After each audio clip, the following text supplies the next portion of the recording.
बलोचिस्तान में शहंशाह मस्ताना जी ने सच्चे पातशाह परम संत सावन शाह दाता के हुक्म अनुसार वहां बहुत ही रड़बड़ मचा रखी थी। खूब सोना चांदी कपड़े मिठाइयां रोजाना लुटाते थे। सारे जरगा के मेंबरों ने जुम्मे खान को इस न्यारे खेल की वजह से बहुत भड़काया कि हिंदू फकीर इतनी माया कहां से लाता है जो कि खत्म होने को नहीं आती, और हमने सुन रखा है कि वो अपने मुर्शद के नाम पर सब कुछ लुटा देता है, जो उनसे उनके मुर्शद के नाम पर उनका चमड़ा भी मांगता है। तो अपने मुर्शद को खुश करने के लिए वो भी खुशी खुशी देने के लिए तैयार है। सबने फैसला किया है कि उनसे कोई ऐसी चीज मांगी जाए जो वो देने से इनकार करें तो यह खेल ही खत्म हो जाएगा। तो सब मेंबरों ने खान जुम्मे खान की ड्यूटी लगाई कि तुम उनसे जाकर उनके मुर्शद के नाम पर उनकी औरत को मांगो। वो इनकार करेगा और हम सब आपके साथ होंगे और ताली बजा देंगे। जो वो अपने मुर्शद के नाम पर इतना ढिंढोरा पीटता है वो गलत साबित हो जाएगा।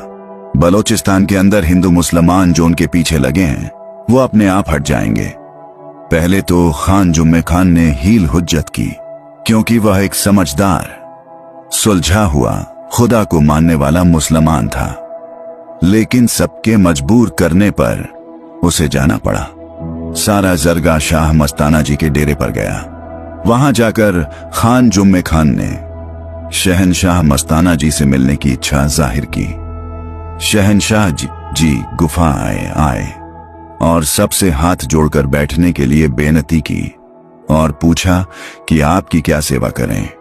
खान जुम्मे खान ने कहा कि हमें पता लगा है कि आप अपने मुर्शद के नाम पर मांगने वाले को सब कुछ वार कुर्बान देते हैं। खान जुम्मे खान ने कहा, जो बात आप करोगे वह बात आपकी पक्की होगी। शहंशाह मस्ताना जी ने खुशी खुशी कहा कि ऐसा मौका तो सच्चे पातशाह शहंशाह शानशाह दाता ने हमको दिया है, हम पीछे नहीं हटेंगे। आपको शक है तो हम पानी की चूटी भरकर आपको देते हैं। उसी वक्त शहंशाह जी ने अंदर से पानी मंगवाया और फरमाया, अगर मुर्शद के नाम पर मेरी जान भी चाहिए तो वो देने के लिए तैयार हूं। खान जुम्मे खान ने पानी की चूंटी देखने के बाद तसल्ली करके बोला कि मुझे आप अपनी औरत दे दो। तो शहंशाह जी ने पानी की चूंटी भरकर उसके हाथ में डाल दी और उसी वक्त औरत को देने का संकल्प कर दिया। साथ में यह वचन फरमाया। सावन शाह दाता ने यह मोह का रस्सा भी काट दिया। जब चूंटी चुल्लू खान के हाथ पर पड़ी तो वह कांपने लगा और उसका रंग बदलने लगा और वह पसीने पसीने होने लगा। उसके अंदर ऐसी आवाज आई, जुम्मे खान, तूने आज ऐसा काम किया है, तूने 2 झक नरक का दरवाजा अपने लिए खोल लिया है और तुझे कभी भी इस गलत काम के लिए दरगाह में माफी नहीं मिलेगी। उसी वक्त वह शहंशाह जी के चरणों में गिर पड़ा और बोला, धन मस्तानी मौज और धन आपका मुर्शद है जिसके नाम पर आपने अपनी औरत भी कुर्बान कर दी। जहां आपने अपने मुर्शद के नाम के ऊपर इतनी इनामत की है, मैं दोनों हाथ जोड़कर आपके आगे बेनती करता हूं, आप मेरी इतनी अर्ज जरूर मंजूर करो। मैं इसको औरत बनाकर नहीं, बेटी बनाकर ले जाना चाहता हूं। शाह मस्ताना जी ने फरमाया, यह केस सावन शाह दाता की कचहरी में है, उनके आगे बैठकर बेनती करो और जो मर्जी इजाजत लो। वह शाह मस्ताना जी की औरत को अपने घर बेटी बनाकर ले गया और उसके बाद उसके बाप को बुलाकर उसकी सलाह से उसकी शादी कर दी। धन धन सदगुरु तेरा ही आसरा। भजन ऐसा होता है। सच्चे पातशाह सावन शाह दाता जी ने मस्ताना शाह बलोचिस्तानी जी को बलोचिस्तान के लिए बहुत बख्शीशें दी और फरमाया कि आप बलोचिस्तान में सत्संग सुनाएं। बलोचिस्तान में बहुत रूहें पड़ी हैं जिनको नामदान देना है। आप वहां से अधिकारी रूहें छांट छांट कर लाने। बलोचिस्तान पीर फकीरों को मानने वाला इलाका है। मस्ताना जी को खुशियां देकर और बलोचिस्तान का बादशाह बनाकर भेजा। आपने कोटड़ा गांव में अपने लिए डेरे में भजन करने के लिए गुफा बनाई, मजलिस भी करने लगे। सच्चे पातशाह सावन शाह दाता जी ने बलोचिस्तान के 2 प्रेमी चौ रेवत राम और चौ रेबू राम जंग सड़े सेवा के लिए दिए। ये दोनों बड़े अमीर घराने के थे। एक रात दोनों प्रेमी गुफा में शहंशाह मस्ताना जी के साथ भजन पर बैठे थे। बीच में एक बहुत बड़ी लकड़ी जलाई और गुफा का दरवाजा अंदर से बंद कर लिया।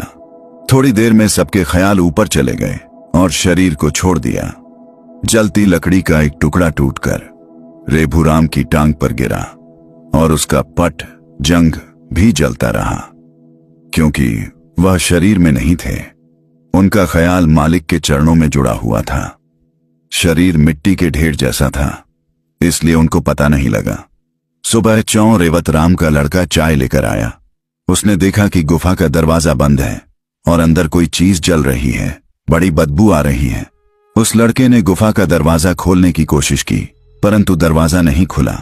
उसने दरवाजे को तोड़ दिया। सारी गुफा में धुआं ही धुआं था और बदबू आ रही थी। उस लड़के ने खूब शोर मचाया। शाह मस्ताना जी व ये दोनों प्रेमियों के ख्याल नीचे शरीर में आ गए। चौधरी रेऊराम ने बहुत जोर जोर से चिल्लाना शुरू कर दिया कि मैं जल गया। उसके घर वालों को खबर कर दी गई। सवारी का तुरंत इंतजाम करके उसको तुरंत कोयटा शहर में डॉक्टर के पास ले गए। डॉक्टर ने थोड़ा बहुत इलाज किया और कहने लगा कि इसकी टांग काटनी पड़ेगी, नहीं तो सारे शरीर में जहर फैल जाएगा। यह लड़का बचेगा नहीं। चौधरी रेऊराम डॉक्टर की बात सुनकर अपने परिवार वालों से कहने लगा कि मैं टांग नहीं कटवाऊंगा, मेरे को आप शाह मस्ताना जी के पास ले चलो। उसके घर वाले कोटड़ा गांव में उसको शाह मस्ताना जी के पास ले आए। रेऊराम का शाह मस्ताना जी पर बहुत विश्वास था। शाह मस्ताना जी अनृत ध्यान हो गए और सच्चे पातशाह सावन शाह दाता जी से बेनती की, आप प्रेमी की लाज रखें, उसकी टांग न कटवानी पड़े, दया मेहर करें, इसका ऐसे करना है।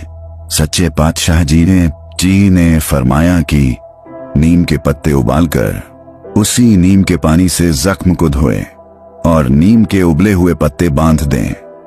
दिन में 2 बार ऐसा करें। उन्होंने ऐसा ही किया।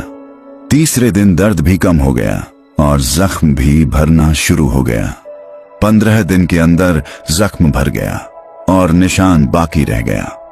रेऊराम का दिल बहुत खुश हुआ, चलने फिरने के काबिल हो गया। शाह मस्ताना जी दोनों प्रेमियों को लेकर ब्यास आए। सच्चे पातशाह के दर्शन किए।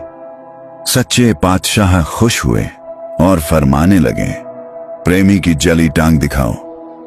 शाह मस्ताना जी ने रेऊराम की टांग से कपड़ा हटाया। सच्चे पातशाह ने उसकी टांग पर दृष्टि डाली।